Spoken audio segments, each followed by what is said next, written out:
আসসালামু আলাইকুম সবাইকে। খাসির মাংস রান্না করব, গন্ধ ছাড়া, গন্ধ লাগবে না কিন্তু খেতে সুস্বাদু হবে। প্রথম পেঁয়াজ বেরেস্তা করে নিয়ে নিয়েছি হাফ কাপের মতো। এরপর মাংস যেহেতু কম এই জন্য একটু আলু দেব। আলুগুলো একটু হলুদ মরিচ লবণ মাখিয়ে ঢেকে অল্প তেল দিয়ে ভেজে নিয়েছি।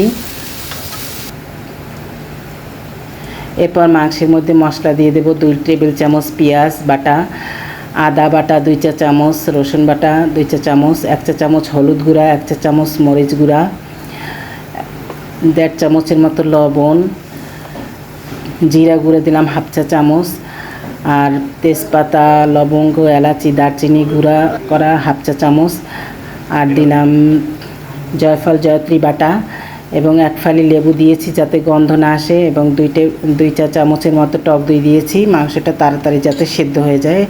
এরপর মাংসটা মেখে নেব। 1 টেবিল চামচের মতো তেল দিয়েছি, তেলও আমি কম দেই। এরপর দিয়ে দেব বেরেস্তা দিলে একটু ঘ্রাণ আসে। এরপর মাংসটা ভালো করে হাত দিয়ে মাখিয়ে নিয়ে 30 মিনিট বা এর বেশি সময় ম্যারিনেট করে রাখবেন। যত সময় রাখবেন তত ভালো। এরপর পাতিলে তেজপাতা, বড় এলাচি এবং কালো এলাচ দিয়ে যখন একটু নেড়েচেড়ে নিয়ে ঘ্রাণ বের হয়েছে মাংসটা ঢেলে দিয়েছি।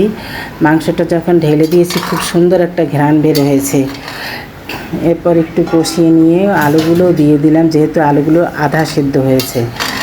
দিয়ে একটু ঢেকে 10 মিনিট রান্না করব। আবার একটু নেড়েচেড়ে দেব যাতে নিচে পোড়া না লাগে। এভাবে 10-15 মিনিটের মতো রান্না করার পর দেখেন মাংসটা কালারটা কি সুন্দর হয়েছে। এরপর যে পাত্রটায় মাংসটা ম্যারিনেট করেছিলাম সেটা ধুয়ে 1 কাপের মতো পানি দিয়েছি, দিয়ে আবার ঢেকে দিয়েছি নেড়েচেড়ে।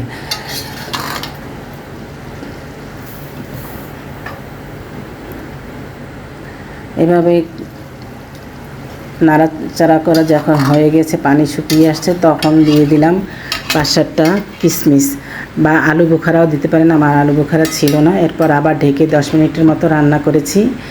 দেখেন খুব আস্তে আস্তে মাংসের কালারটা কিন্তু সুন্দর হয়েছে দেখতেও, এবং খেতেও জোস হয়েছে।